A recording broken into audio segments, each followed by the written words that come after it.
Hello, everybody. Hello, everyone.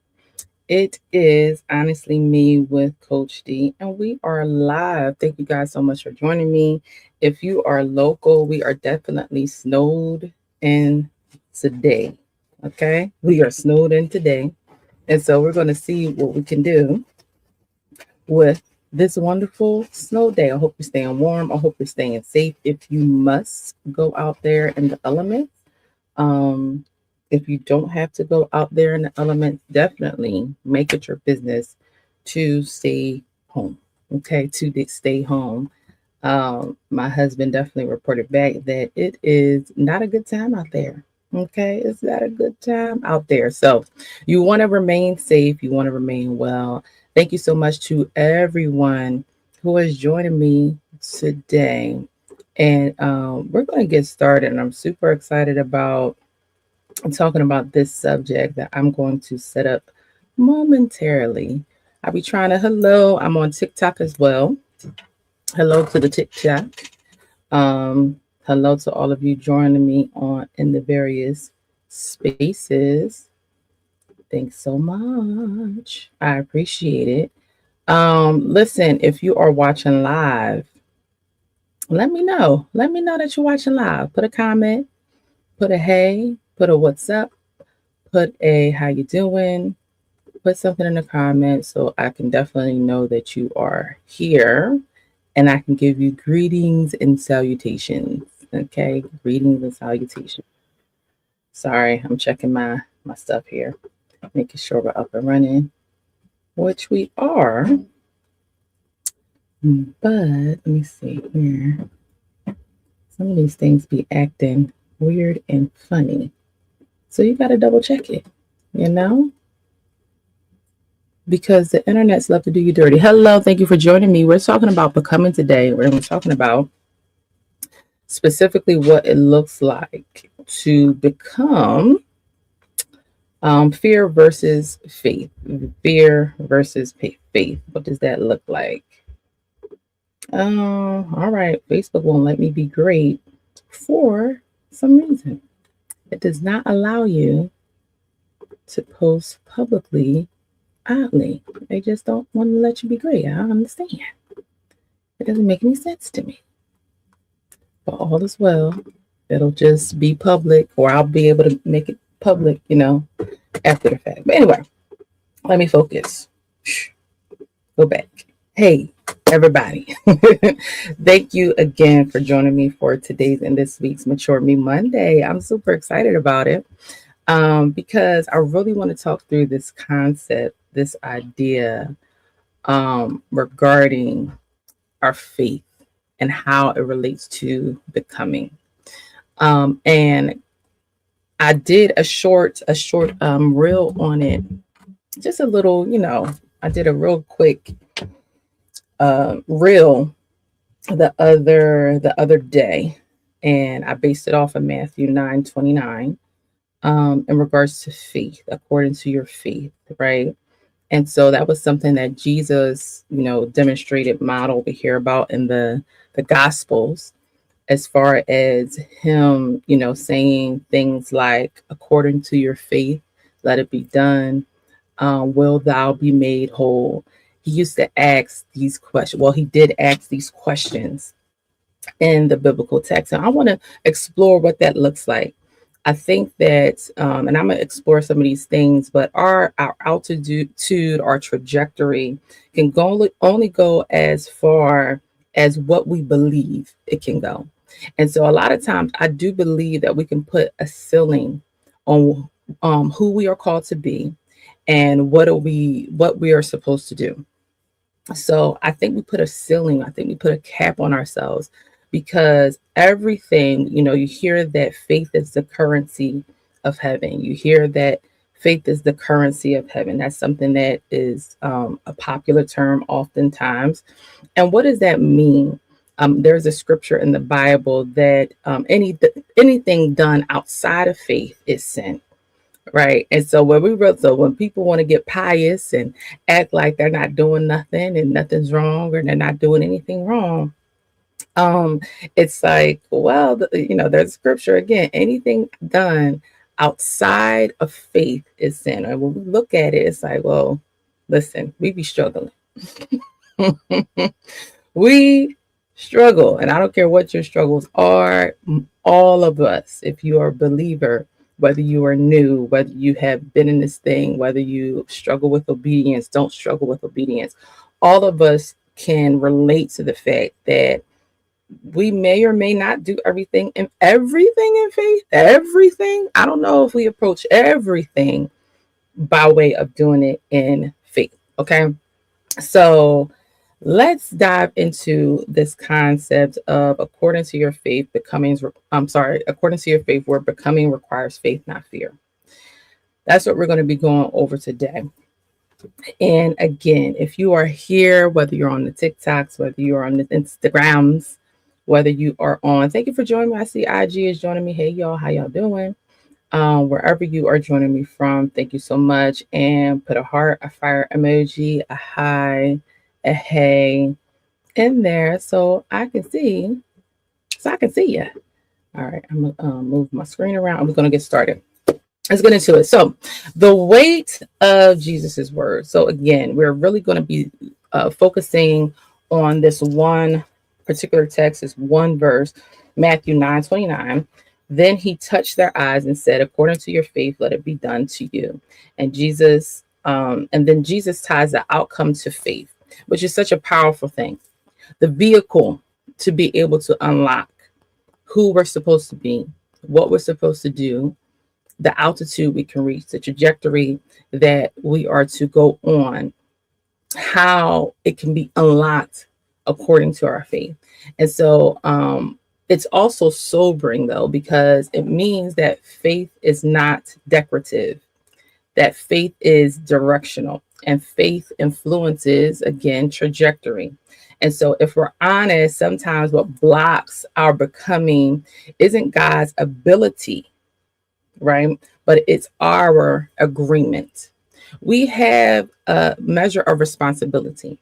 And so a lot of times, especially if you have been in church for a long time, it is I'm gonna say we can go on lean on two different sides when it comes to our faith in action. And oftentimes, you have maybe the name it, claim it. If you heard that term before, name it, claim it. Name it, claim it, right? So it's the name it, claim it, which there is a measure of truth there. There's a measure of truth and revelation and understanding to that. And then there is, well, Lord, if it be your will, there's the very passive approach, and even sometimes name it, claim it can be very passive because again, faith without works is dead. So if we're only in the posture of naming things in declaration, but doing nothing with it, that is also problematic as well. And so we have to understand that we have stock in this thing. We have stock in it. We have a responsibility to partner with. What I am learning is that there are some things that God will simply do. And we just get to watch him, and it's just a surprise. And it's like, wow, I definitely wasn't expecting that. Who would have thought? When they say that, reaping a harvest from where you didn't plant, those kinds of things, or where you didn't sow, there are these supernatural, amazing, surprising things that can happen in our walk with God, whether it's via business, whether it's in ministry, whether it's in our family, whatever relationship, whatever it is. In our community, there are things that come to a shock to us, a surprise that we did not expect, that is amazing. But I believe for the most part, there is a measure of agreement that we have to have, as well as action that we have to take. There are some things where our hands there's no action for us to take. And it's just like, wow, that just came out of left field. And that's fantastic. But there are most things, I feel like there is a measure. And we have to be able to gauge and discern how much action is involved.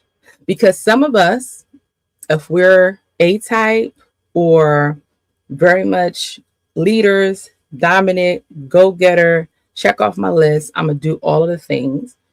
You'll go and exhaust every possibility. And God is like, no, you need to fall back and you need to rest, right? You did everything you were supposed to do. Now watch me work. Watch me perform. For some of us, it's like you did one half of a thing. And it's like, all right, God, do it. Right. And God is like, not exactly. It's some more in there for you to do.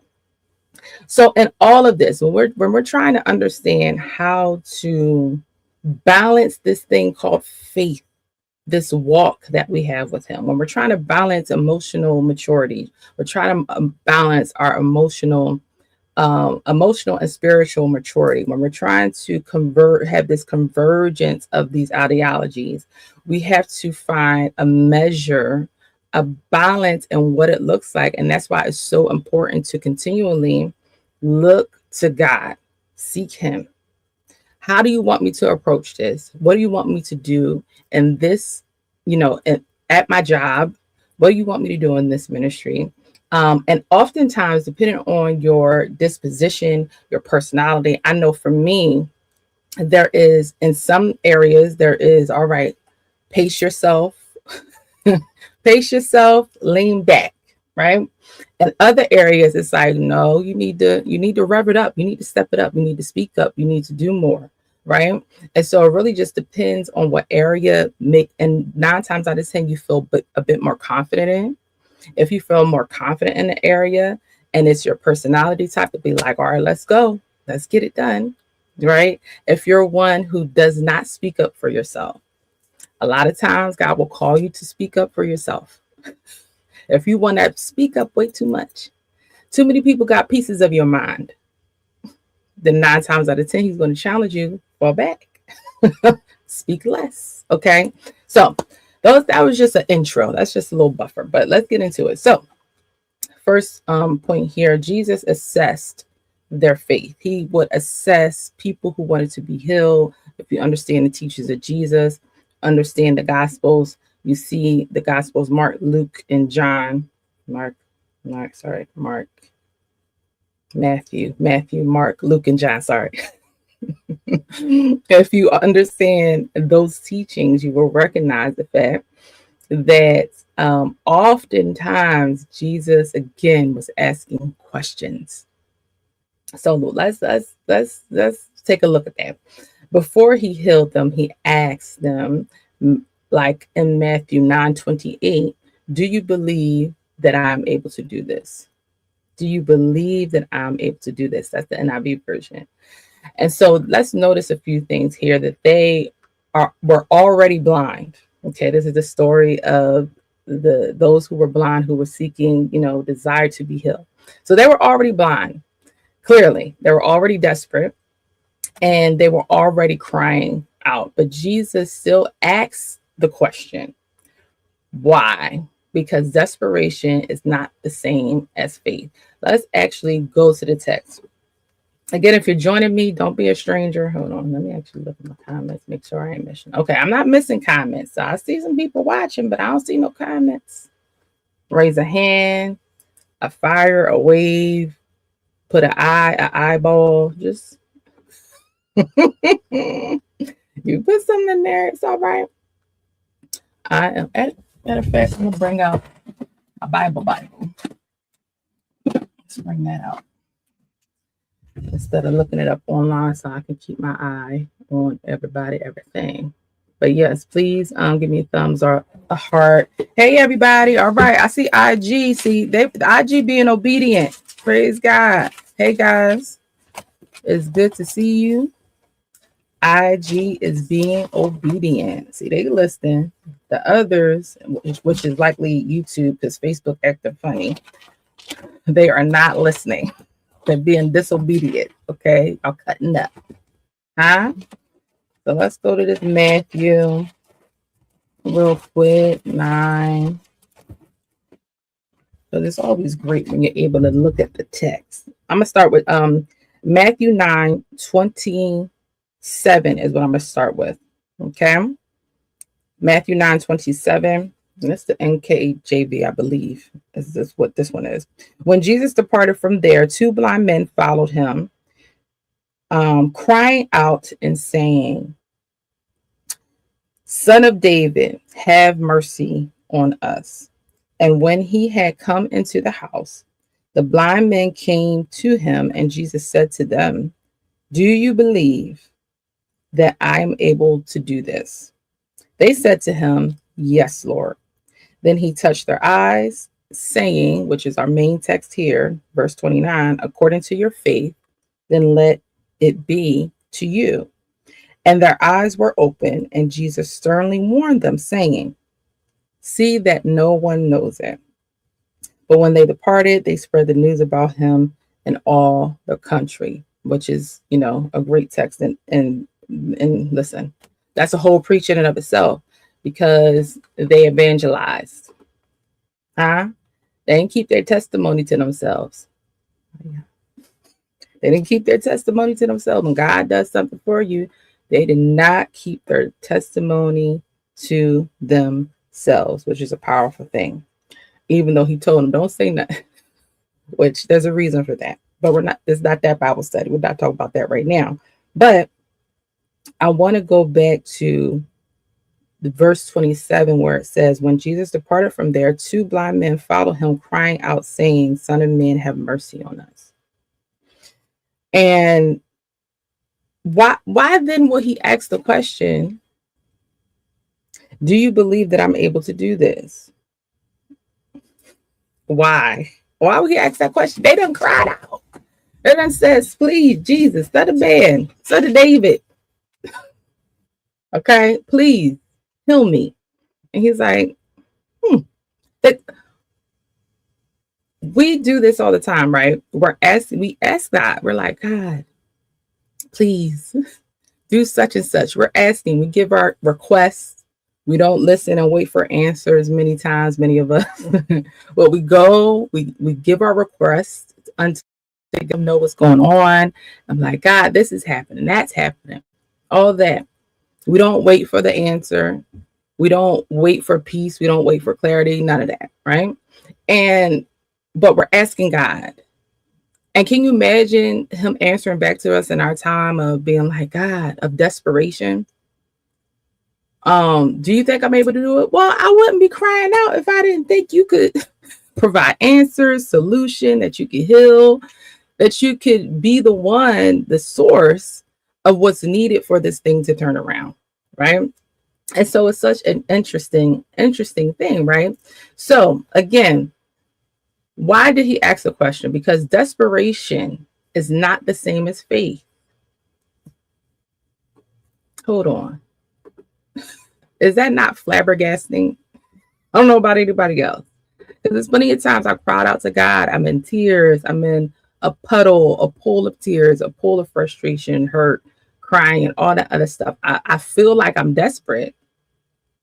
I feel like I don't know. I feel like I'm desperate enough. I feel like, isn't that not, the woman who touched the hem of his garment? She had desperation. But she had desperation and, hello.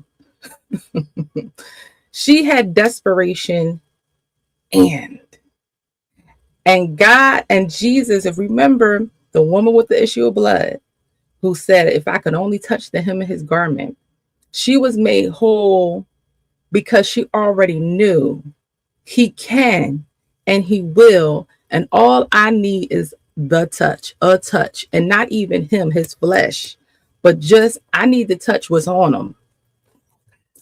I'm not. I'm sorry. If I can just touch what's on him, if I can just touch what's on Jesus, I already know.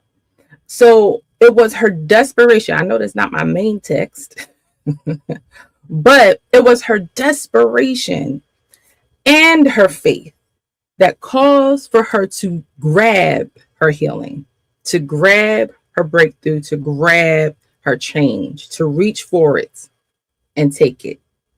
Hiya. Okay, so that's good to me. That's good to me. I'm sorry. So Desperation is not the same as faith. Need is not the same as belief.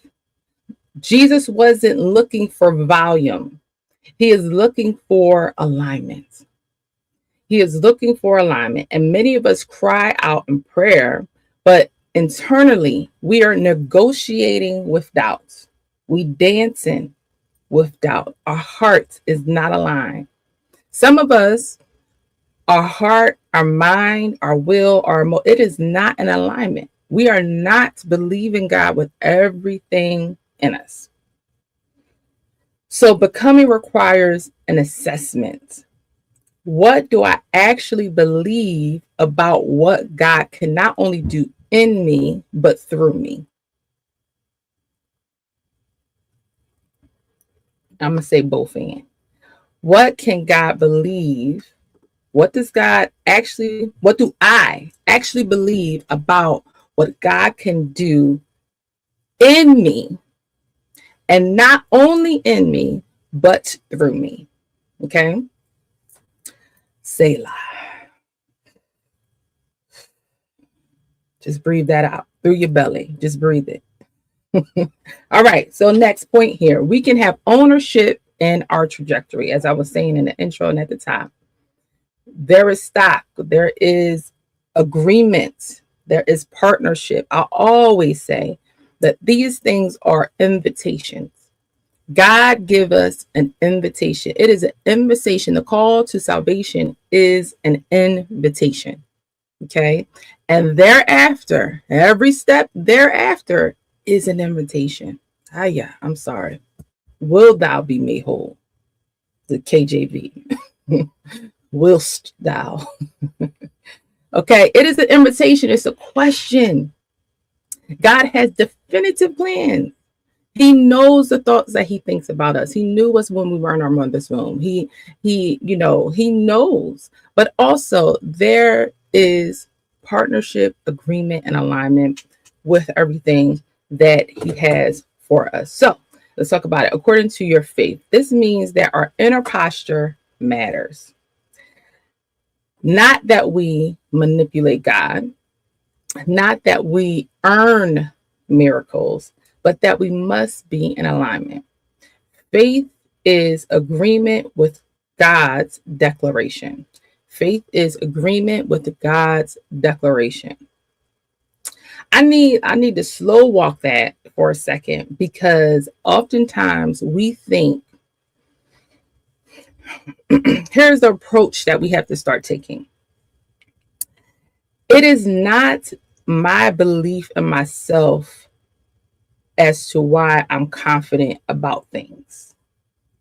It is my found belief in God and agreeing with what he says concerning me that I had to learn. It's not that I think, as they said back in the day, I'm all that with a bag of chips. I do a little bit. But it's more so when God is causing me to do things that I'm apprehensive about, I'm unsure about, that are scary, that feel bigger than me, that feels insurmountable, that feels out of my realm, out of my comfort.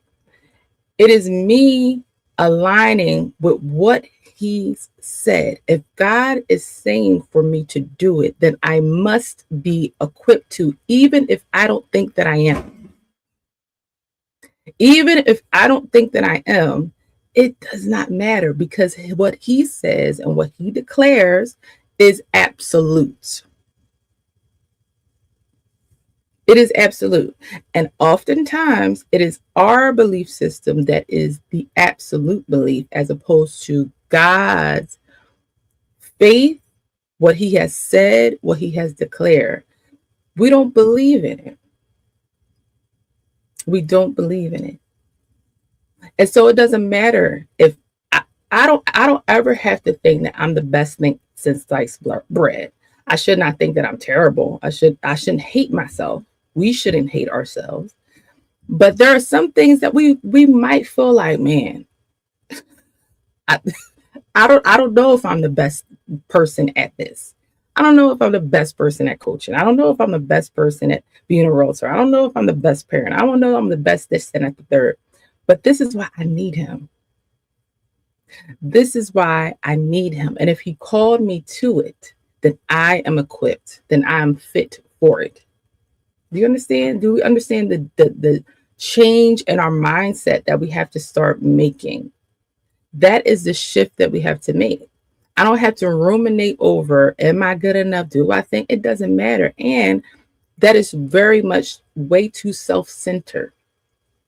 If I'm over here thinking about everything that I'm deficient in, that is the same coin, different side of pride.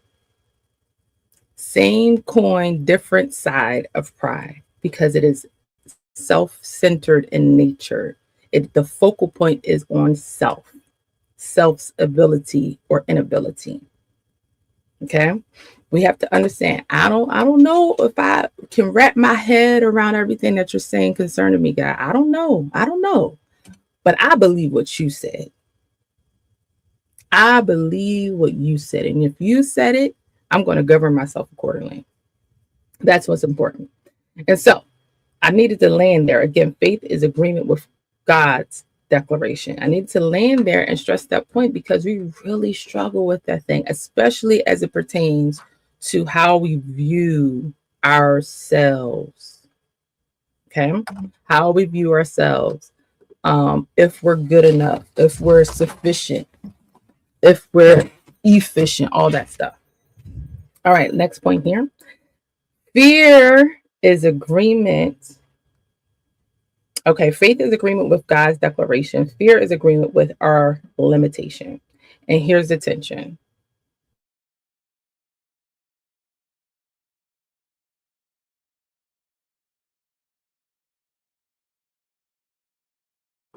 Snow day, y'all. Snow day. It's a lot of movement. It's a snow day. So, faith is agreement with God's declaration. Fear is agreement with our limitation. Okay. And here's the tension. Many times we want the promise, but we haven't aligned our belief with it. Okay. We want the promise, but we have not aligned our belief system with it. We say, I want healing, but oftentimes we do not believe we can function without the identity we built around brokenness. We say, I want growth, but we don't believe we can survive the disruption that growth brings. And so we stall. And so we become stagnant. And so we stay in cycles. Okay. Breathe. Breathe. All right. Next point. Why we fall short. Fear of disruption. Fear of disruption. Why we fall short. Fear of disruption. Okay. Becoming cost. And this is something I believe I talked about before. When you start pumping these things out, but I'm sure I hit on it before. But becoming cost. It costs comfort, predictability, familiar dysfunction, old relational dynamics, and control. Ooh, that's at the top of the list. Okay. Fear shows up when the future feels uncertain. The new version of you feels unfamiliar, and your identity starts shifting. Your environment doesn't recognize who you're becoming. And here's the truth. Here's the honest truth. Dysfunction is comfortable because it's familiar.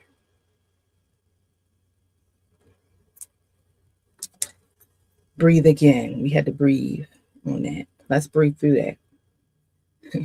Chaos can feel normal.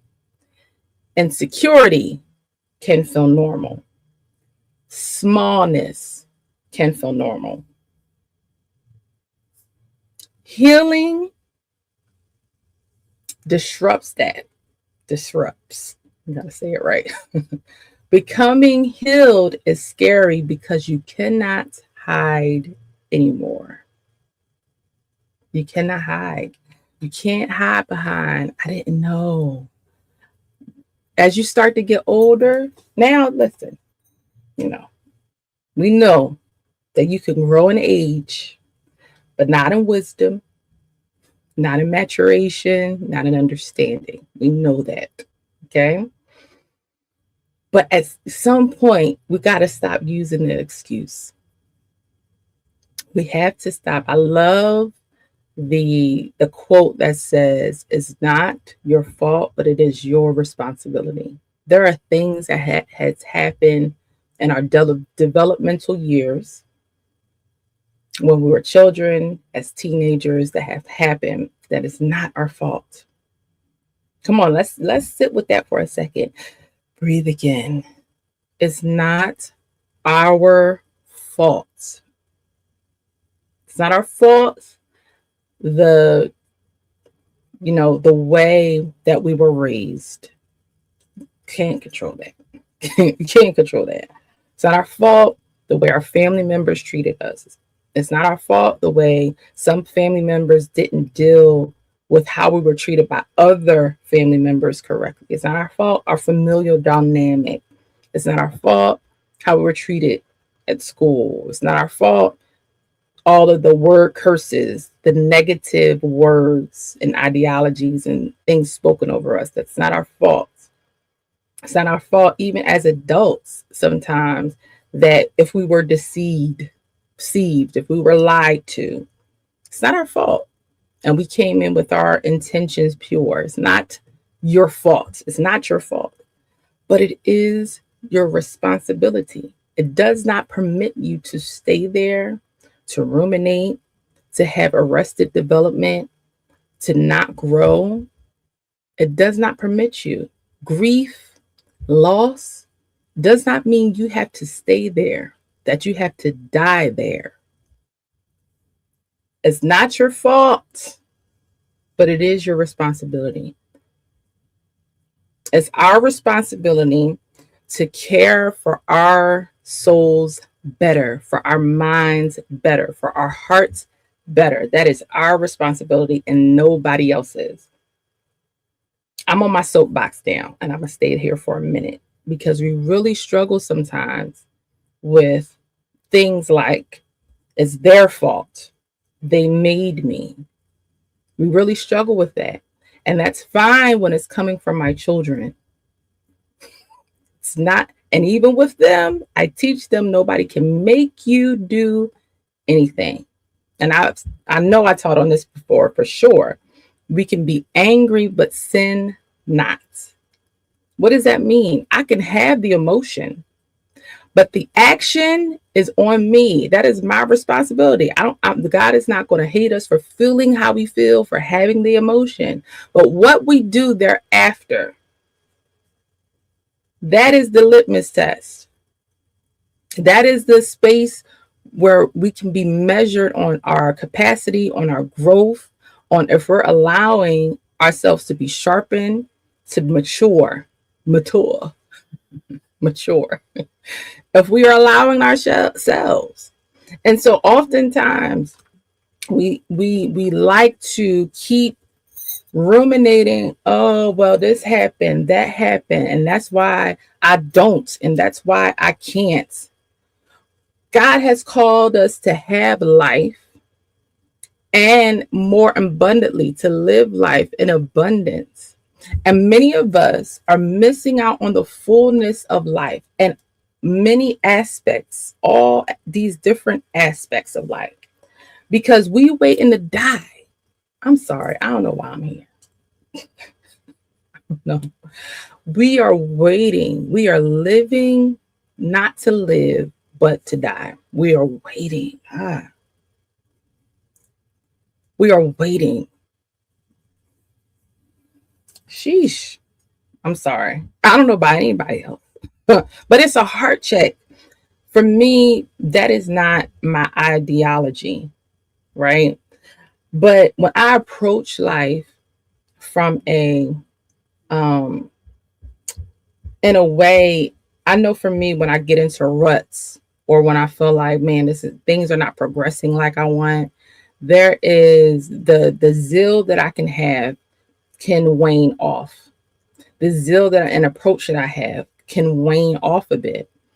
And even in that, it's like, no, that same zeal, that same tenacity, that same vigor has to be attached to every bucket in my life, every single thing that I do. Even if one bucket is not bucketing, even if one aspect of my life is not doing what I would prefer it to do or going the way I would prefer it to go, I cannot take my hand off the plow. I cannot wane in my pursuit, my vigor, my energy. And I'm not talking about taking time to rest. It's different from that. I'm talking about when we get into a different kind of rhythm that is not needful for what God would have us to do, who He has called us to be, where He is calling us to go. But because I'm not, my thinking is not thinking about the abundance and living life in the abundance and finding the abundance in every detail, every even small thing. We think the abundance is Dubai, which is great. I think it's great. International travel, traveling, period. It's fantastic. Absolutely. But I think there is a measure of abundance to be had in marriage, a fullness of joy to be had in relationships with friends, with people. I remember a year or two ago, I challenged myself. I want to deepen my friendships. I want to deepen my relationships with people. I want to go even deeper. Yes, I'm personable and all of this stuff and my close people around me. Absolutely. But I want to be even more intentional about closeness and about openness and vulnerability and intimacy, right? That I want to be intentional about that. And so not just to, I think before goal was, new relationships. And then it transitioned into how can we go deeper in these relationships? Okay, I'm off my soapbox. I'm off my soapbox. Okay, where are we? Okay. Healing requires response. I don't even know how I got there, but I hope y'all flow with me. Healing requires responsibility. Okay, back to our text, back to Matthew, I would say 9:27 through 28, 20, 30. Yeah. Healing requires responsibility. Is if those blind men receive sight, their life changes. Healing isn't just relief, but healing is responsibility. When you can't blame your past anymore. You can't shrink to make others comfortable, and you can't play powerless. You can't stay in cycles that once protected you. Becoming healed forces you to a new capacity, and that's where fear tries to talk you out of it. Okay? What does fear say? One of the things I like to say, shut up, devil. And sometimes I got to say, shut up, me. Because sometimes it ain't the devil, it's you. That's you and your negative, your stinking thinking, your negativity, right? So fear whispers, stay where you are. I'm going to add to it. Stay where you are. Well, I mean, I deserve to stay upset. I deserve to stay hurt. You don't know what I've been through. You don't know what they did. You don't know how I feel. We got to expound on stay where you are. Those are the things that come with staying where you are. Those are the kind of things that we say to ourselves, right? No, I'm not going to choose the high road. You don't know what they did. Choosing the high road, that's something different. That's the maturity. Choosing the high road. But when we're like, no, I'm not doing that. That is echoing stay where you are. You don't know what they did. Right? I'm righteous in my indignation. And ain't nothing righteous about it. Right? Faith declares, step into what God said. One of the things that really has helped me, continues to help me, is how would the Danielle that I see, or Coach Dee that I see, how would she respond to this? How would she function? What the schedule, the calendar, the life that I'm trying to build to, the life I would like and see for myself, how would she respond to this? What would she do in this moment? What does that girl looks like? What does that woman looks like? What does that man looks like? What do they look like? How would they respond to this? How would the 5 years and 5 years and 10 years Danielle Coach D respond to this? Okay.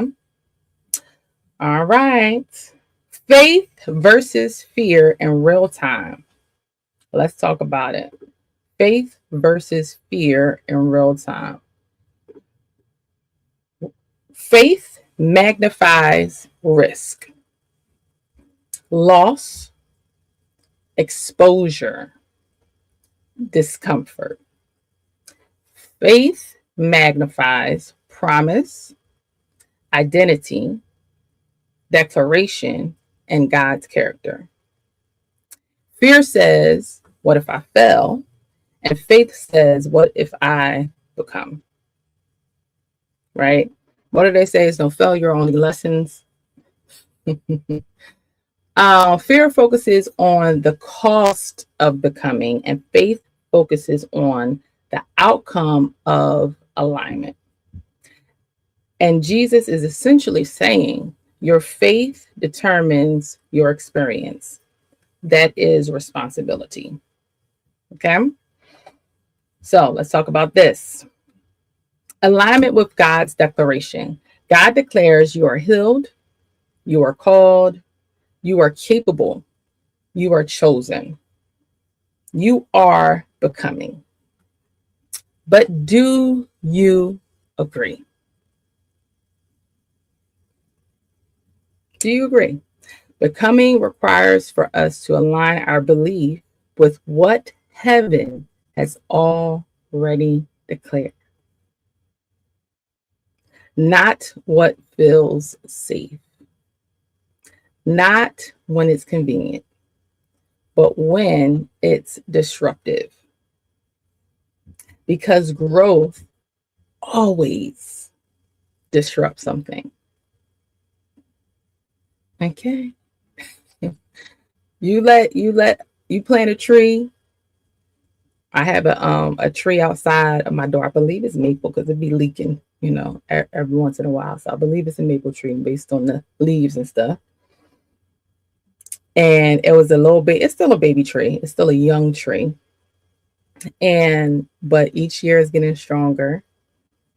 I don't know who decided to plant it there. I don't know if it was nature. I don't know if somebody planted it there, but either way, it is literally growing right where our fence is.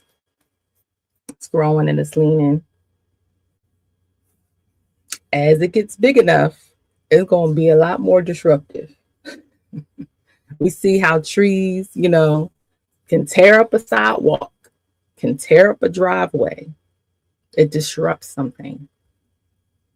That's what becoming does. Evolution does. It disrupts something. It's going to happen. So I have some questions to ask you. If you're brave enough, whether you are watching live or the replay. Can I talk? Drink something.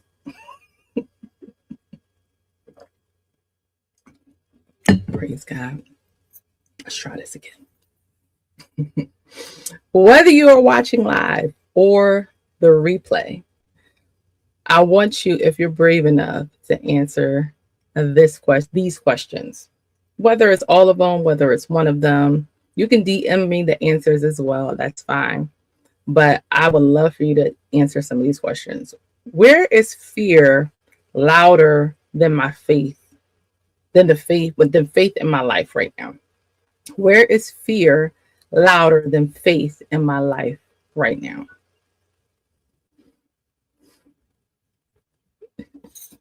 Where is fear louder than faith in my life right now? Another question. What discomfort am I interrupting as wrong instead of growing? Can I just,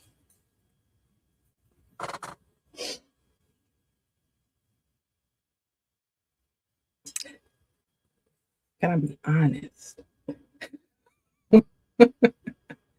There are so many things in life. Let me tell you something that be like, this ain't right, right? This ain't right. Is it right? No. Ooh, what discomfort am I interpreting as wrong instead of growing? Ooh, you know where that hits? That hits me. I'm feeling that right now. I'm gonna breathe. You know where that hits me? Marriage. I hope you guys checked out me and my hubby. We did our first live here on this platform. It was a great time becoming together. You know what it looks like to become in marriage and relationships. It was a great time. But I definitely feel that when it comes to marriage, because it is always the test, because again, you are becoming together. And it is always a test where you can feel like your spouse did something wrong. And it's like that may or may not be correct, but either way, are you looking at it as a growing, stretching opportunity, a becoming opportunity, a sharpening opportunity, an opportunity to sacrifice? All right. I don't like me digging in my business. I don't like me digging in my business. Okay. You do it too much. I don't like it. I don't like you on my street and at my address. I don't like me doing that to me. I don't like it. Let's move on. So, what version of me am I afraid to let go of? What version of me am I afraid to let go of? A big thing. I feel like I've talked about this. I don't know, but maybe it's something to do again. A big thing we have to understand is that we do mourn our former selves. We do mourn. You know, we think you just mourning the little girl in us or the young man in us. You know, the little boy in us. We think for men, we think we're mourning the little boy in us. And for us ladies, we think we're mourning a little girl in us. Just wanted to specify. And so it's not just that. We're mourning so many stages in our lives. We're mourning so many moments in our lives, right? Versions of ourselves in our lives. We are mourning that. Whether it was good part, you know, whether they're good parts or just not useful parts, we mourn that. The bad parts, the not useful parts alike. Okay. Next, what would it look like to fully agree with God's declaration over me? Man, ooh, that one slaps hard. What would it fully look like? What would it look like to fully agree? To fully agree. Fully agree. That means in every aspect, every area, in the totality of who we are, does it look like? So fully agree with God's declaration over you, over me. What does it look like? Oftentimes we can believe for somebody else, but it's hard to believe for ourselves. Oftentimes we can be like, yes, of course, yes, absolutely. That's exactly who you are. That's exactly what God wants you to do. We can believe it for everybody else real good, but we won't believe it for ourselves. Not the fullness of it. All right. Drop in the chat whether you're watching the live or the replay. Faith if you're choosing alignment, and fear if you know it's been holding you back. Come on, where are my brave ones? Drop it in the chat whether you're watching the live or the replay. Faith if you're choosing alignment, and fear if you know it has been holding you back. All right. So in closing, what am I going to say? Oh, thank you so much. Thank you, everybody, for listening. Yes. Thank you. I see your comments here on IG. IG is being obedient. Thank you. Thank you for talking back at me. Man, hey, that's Miss Kim. Hey, Kim. Hey, girl. It's so good to see you. Please be sure to share this out. Share this with somebody you know, a sister friend, A guy, I don't care. What's up? What's up?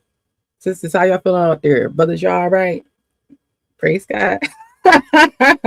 Share this with somebody who is struggling with this thing, faith, who is struggling to adopt faith in every aspect of their life, who is so secure about so many things and most things, and maybe they're secure about 99.9% of the things, but God is after the 0.01, the point 1, 0.01, something like that, whatever that math is. Okay, you know what I'm saying? He's after it. I have come to learn that God pays, he's so specific, and he loves to go after the small thing, the iota, the smallest thing. He's a God of the details. He is a God of the details. And so that's the thing what we have to understand about him. He is a God of the details. And we could be like, oh yeah, and most of this, I'm cool, I'm faith in it. But then he'll be like, oh, what's that? What's that over there? What's that over there? All right. So in closing, discomfort does not mean you missed God.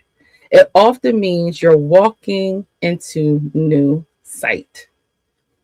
The blind men had to believe before they could see. That's what God, Jesus, was checking, their belief system, making sure that it was in alignment. Okay. And maybe your becoming is waiting on your agreement. Yeah. God is just waiting for you to be like, I accept and receive what you are saying and what you have said about me. Let me tell you something. When God has said it, we can wait for all the certifications. I know that was me. I need to wait for all the certifications, all the education. I'm not saying, and I'm not knocking that at all. Education, certificate, all that is fantastic and great. Absolutely. But we're waiting for the perfect picture and the perfect logo and the perfect this. And I'm not saying there's anything wrong with having excellence on it, for being able to get your ducks in a row. It's nothing wrong with planning at all. It's nothing wrong. But some of us will stay in the cycle of planning, never doing a thing. Some of us will stay in the cycle of perfection, never doing a thing. We'll call it perfection. We'll call it, well, I'm just, walking in excellence. We'll call it all that. Never getting nowhere. Never getting nowhere. Okay. So we have to understand that God, heaven is backing you, and heaven, God is just waiting on your agreement, on your alignment. All right. So according to your faith, let it be done. That is all today. Listen, can I be honest? I wasn't going to come on here. I'm going to be honest. I was like, I don't know if I got anything. I don't know. Let's encourage me. Let me know somebody was blessed, because I almost say cup on here. I was going to be like, it's a snow day, at least where I'm at. It's a snow day. Just let it be a snow day. It's fine. It's okay. But my God, that felt good to me. And I'm going to keep saying it. If it ain't good to nobody else, it's good to me. And I pray that it's good for somebody else, even one, okay? But it absolutely is good to me, okay? So that's honestly me with Coach Dee, where authenticity meets assignment. I'm excited to be your authentic, your honest authenticity coach, honest coach, maturation coach. Listen, it's Mature Me Mondays. We got to grow. We got to grow. We got places to go. We got things to do for the kingdom. And I know it gets scary. It gets weary. It gets frustrating. It gets all of the things. But the devil is a liar. And so are you. Sometimes you are a liar, because you deceive yourself and make all the excuses, all the things in the world. But you a liar too. You be lying to yourself. Okay, so stop it. And don't blame the devil, because sometimes it be you. Blame the devil when it's appropriate, but blame you because you be blocking you. Okay? Amen. I'm going to get off my soapbox now. Blessings to you all. I hope this helped with you for next week's Mature Me Monday. Talk to you soon. Bye.